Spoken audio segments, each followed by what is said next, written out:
There was a great revival in the Hebrides in the early 1900s. Began to moved up to the pleading for it into the 40s. Maybe we could say it topped out in the early 50s. Two old women, one was 84 years old and one was 82 years old. One was blind and one was humped over so badly with spinal stenosis, just arched over. But they had passion for revival. They wanted God to work.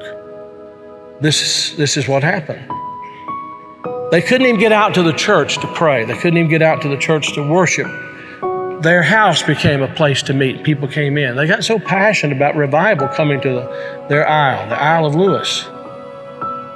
They got so passionate about it. They confronted the preacher and wanted to know if he was thoroughly right with God.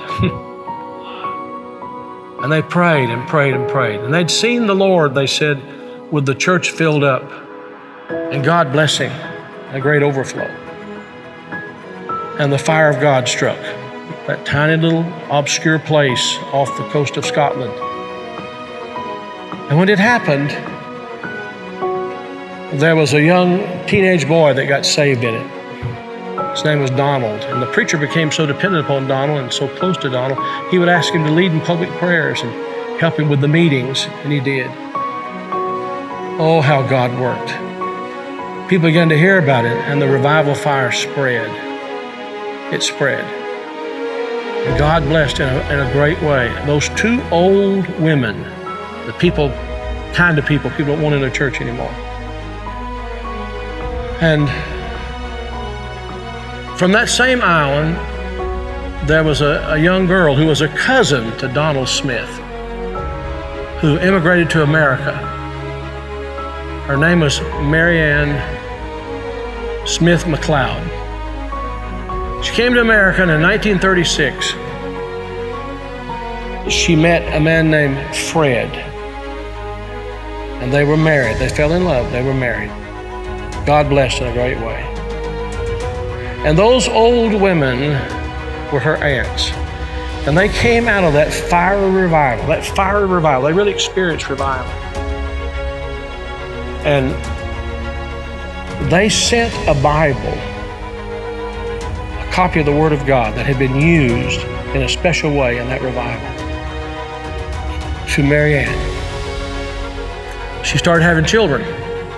I think it was 1937, she had her first child. They named him after his father, Fred. Then she had her second child, named after herself, Marianne. Then she had her third child, Elizabeth. Then she had her fourth child, and she was so impacted by this teenage boy God had used in that revival of the Hebrides. She named him Donald.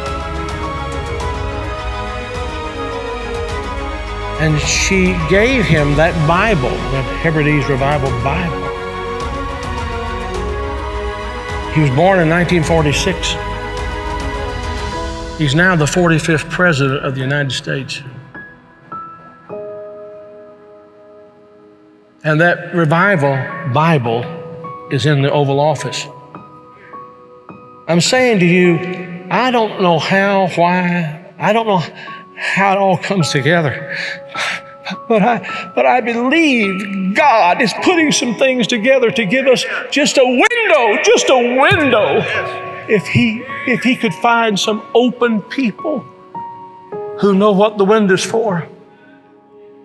Can this be the time the window's open? Providentially, God has prepared the moment, and we will become the people of prayer, pleading with God. This is a plea. Will thou not revive us again? Will you be a part of that? Will you?